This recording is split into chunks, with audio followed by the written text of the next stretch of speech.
Hey there, everybody. My name's Emily Spencer here from the Center for Crop Diversification at UK.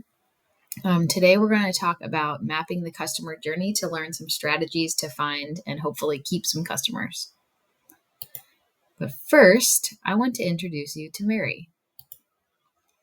Mary is a mom of two, the 3-year-old girl you see here, and then she also has a 6-month-old back home. She loves being a mom and takes her job very seriously. She loves to cook healthy food for herself and for her family. Mary also has a full-time job. She is a nurse at the local hospital where she works long shifts every week. Not only does Mary work a full-time job, her husband also works a full-time job. As I mentioned earlier, Mary loves feeding her children nutritious food, and she loves local food because she feels like she can really trust the farms that she's able to get it from. But Mary has 2 kids. She works a full-time job. Her spouse works a full-time job. For anyone that does even one of those things, you understand that, it means your time is very limited. But Mary has 2 kids. She works a full-time job, and so does her husband. For anyone that does even one of those things, you know that it means that your time is limited. So, how does Mary solve the problem of wanting local food, but not having a ton of time to go out and shop for it? She does what any of us do when we have questions that we need answered. She Googles it. Mary searches farmers markets in her area and learns that there actually is a market not too far from where she lives. Great, but shoot, it is on Saturday mornings, and her daughter plays soccer every Saturday morning from May through October. So she searches for other ways to get local food, and she comes across the CSA in Kentucky Facebook page. Mary thinks, this sounds convenient. I would like to get a box of fresh produce every week where I don't have to take the time to go to the grocery store, and I don't even have to take the time to figure out what it is I'm trying to pick out. Let me look into this a little bit more. After quite a bit of searching, Mary discovers that there is a CSA farm that delivers to a store in her town. It isn't exactly near her house, but it isn't too far out of the way. The convenience and access to the fresh produce outweigh the inconvenience of the location. So she signs up for a season CSA share.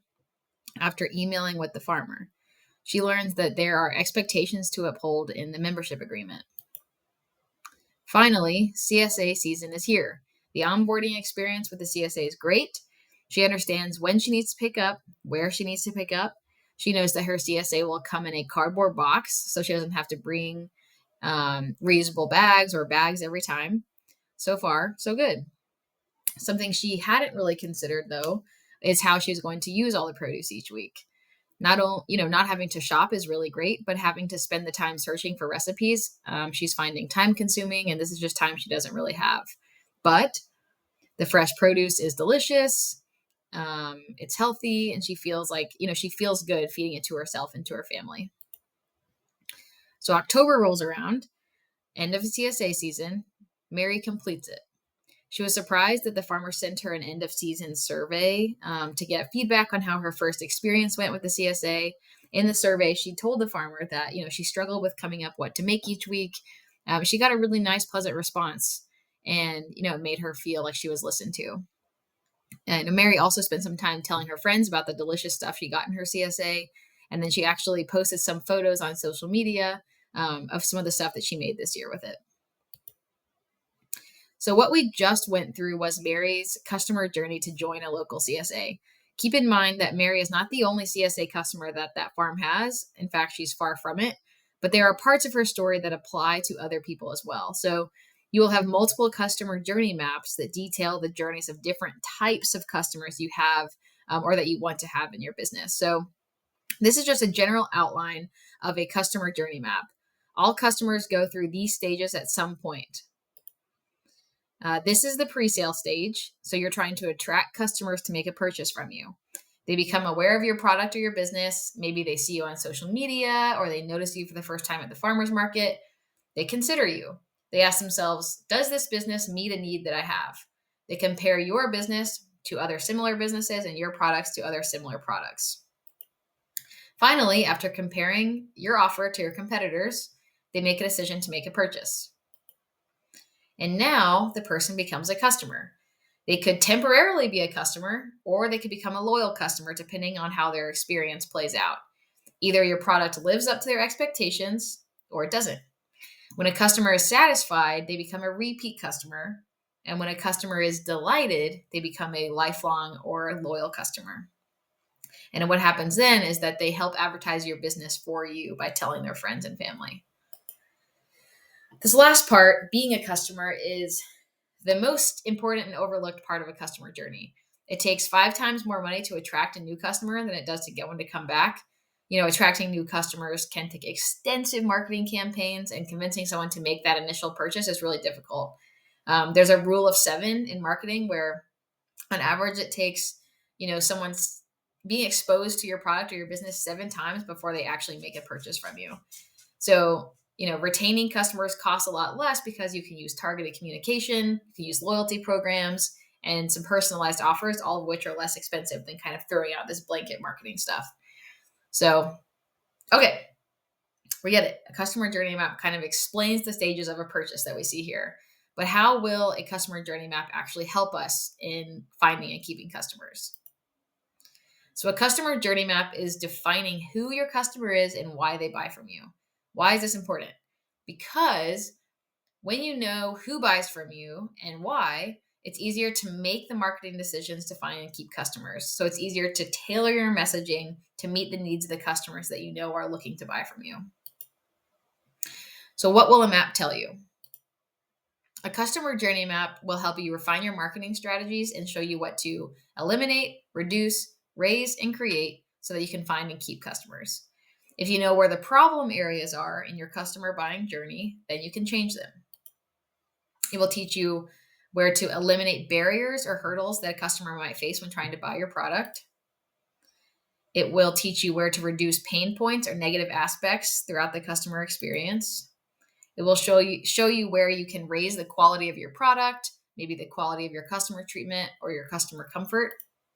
And lastly, it will show you where you can offer, or maybe, where you might be able to offer some surprise and delight for your customers so you can create these loyal, lifelong customers. So this sounds great. Love it. How does it actually work? How do we create the customer journey map? So you can create a customer journey map with or without data.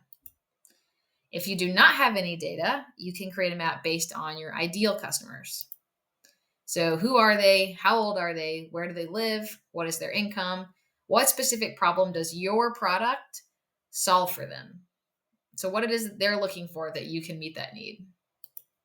If you do have data, this comes from observations and feedback. So direct observations means putting yourself in your customer's shoes and empathizing with them. What things do they need from you that they aren't getting? So to get feedback from your customers, you can have a suggestion box at your farmer's market booth, encourage people to leave reviews, do some polls on social media, look at your customer rates.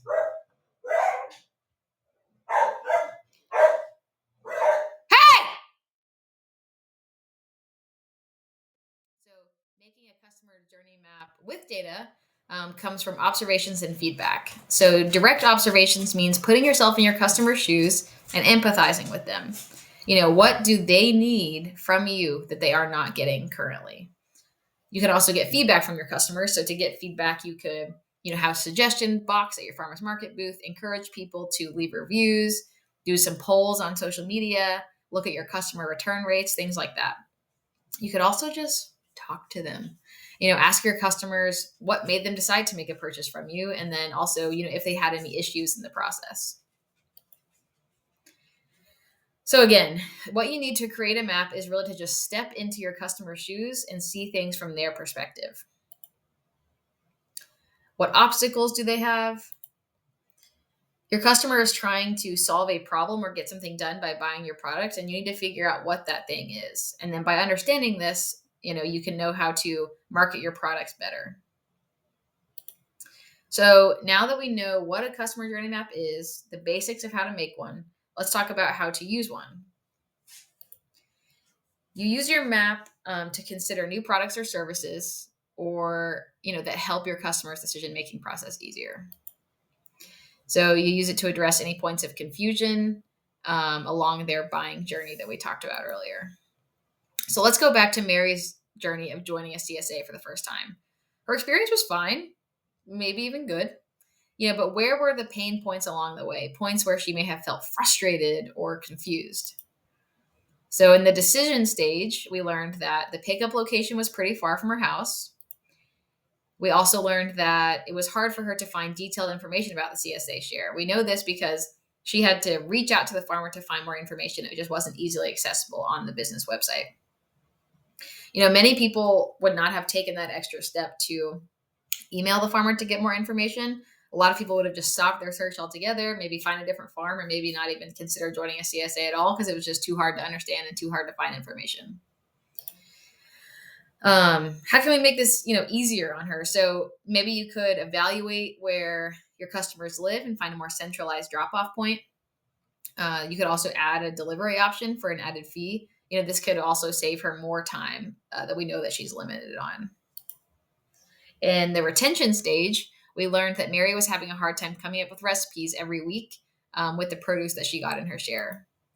So a simple and effective solution here would be maybe either offer recipe cards that you make or acquire, or just send out a short weekly newsletter with literally like 5 to 10 links. You don't have to create the recipes, just find them online with okay, I know we're going to offer these kinds of tomatoes and these kinds of onions, these kinds of peppers this week. I'm going to quickly do a search, find some recipes, put them in a newsletter, just making it as easy as possible on your customers. So it doesn't have to be anything fancy, just kind of featuring those things that will make it easier on them. Then at the loyalty and advocacy stage, let's think about where we could offer, an opportunity for surprise and delight along Mary's journey so that we can turn her into a loyal customer. This is an unexpected positive experience that you give your customer. So one of the best examples I personally have of this is that last year we had one of our cats passed away and we had to, cut our cat food subscription in half. So we went to Chewy, our cat food, our food subscription service, and we cut it in half and we had to put a reason. We put, the passing, whatever. We received a handwritten card like a week and a half later from Chewy. This is a huge corporation we're talking about. Was I expecting anything like that? Of course not. But, them taking that really unexpected and extra step absolutely turned us into lifelong customers. So for Mary's example, something you might be able to do for Mary to surprise and delight her would to be maybe send a branded tote bag around the holidays with a note thanking her for being a part of the CSA. These small, simple gestures can really go a long way. So let's look back at the customer journey map and think about some strategies to attract and retain customers at each of these stages along the journey map. To gain awareness from customers, you can put out advertisements. These could be paid advertisements that you pay for a sponsored ad on Facebook, or maybe put up flyers somewhere that your ideal customers might frequent. Encourage customers to share their experience with you. Show up at local events. Also, if you sell your product in person, make sure your display is professional and make sure it's visually appealing. We talk about this a lot at the CCD about just how important that visual merchandising aspect is when you're trying to sell things in person. When someone is considering if your product is worth it or not, if it's better than your competitors, make it easier for them to make that decision. Put in-depth information on your social media and your website about your products. Be ready to talk to people at the farmer's market about, why your product is better than someone else's. You can highlight positive customer reviews, have informative signage that tells you about how you grow your product, about who you are and what your values are. And also just having a consistent presence. Someone might not buy from you the first time they see you. But like I was saying earlier, that seventh time is when they're likely to make that switch. When they're consistently exposed to your product, they are more likely to make that purchase. What will help your customer finally make that decision? You can nudge them with a little promotional offer or discount. Maybe you offer e-commerce and, they have the ease of buying stuff online. And if you're selling products in person, samples are a really, really great way to do this. So then once they've purchased once, how do we make sure that they come back? How do we make sure that they stay? Loyalty programs are super underutilized, kind of in the local food world, in my opinion. I recently saw a really cool example of a loyalty card that was like a bingo card. So it had, 12 different options on there. And anytime you hit bingo, you got a small incentive, like you got an extra tomato the next time, or maybe it's, and a 10% off discount the next time they purchase. So something really small, but just an incentive to get someone to come back. You're like, okay, I bought like these 4 varieties of tomatoes, um, you know, and just kind of like creating like a game of it, really. But anyway, so it's just a cool way to create a loyalty card, just kind of an outside of the box example. So once we get them to come back, how do we keep them coming back for good? And how do we get them to tell their friends about you? So some ideas are to offer incentives for customer referrals, create a private Facebook group for your customers where you discuss upcoming events, maybe some recipes, and then just kind of periodically offering small discounts on their next purchase. So a customer journey map in its simplest explanation helps you answer these questions. What can we do today to improve our customers' experience? And what are the gaps between how we sell today and what we want our ideal customer experience to be? So we think about, we'll go back, think back on this customer journey map. Once you're able to walk through each of these stages and what your customer goes through, you're able to figure out, okay, it doesn't have to be some crazy big thing, but in this stage, here is one small thing we can do to make this easier on our customers.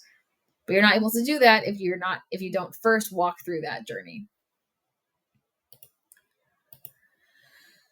Loyal customers are built at the highs and lows. So what this means is that, when a customer is extremely satisfied with your product and service, they become a loyal customer. It also means that if a customer has a negative experience with your product or service, this is an opportunity for you to make it right.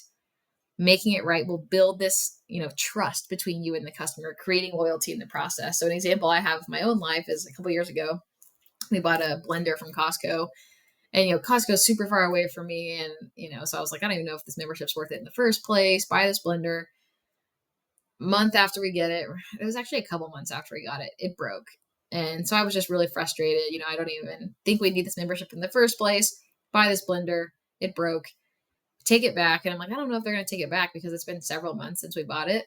They took it back. No questions asked. Replaced it with a brand new one. That was it. And, so what they did in that instance for me was turn a really negative experience into something super positive. And at the end of the day, really ensured my loyalty to them as a business. So thinking through your customer's journey, creating this customer journey map, it won't be helpful to you at all if you're not willing to change. If you're not willing to change what you're doing to make your customer's experience better, you have to be, open and willing to change your product, or maybe it's the process of selling your product in order to better suit your customers' needs. I have my contact information up here, Emily Spencer at uky.edu. If you want to chat through any of this, I would love to hear from you. I would love to help you out about this or any other marketing questions you might have. You also check out our website for the Center for Crop Diversification, which is ccd.uky.edu. You can find a lot of good production and marketing resources on the website as well. So thank you all so much. It's nice talking to you.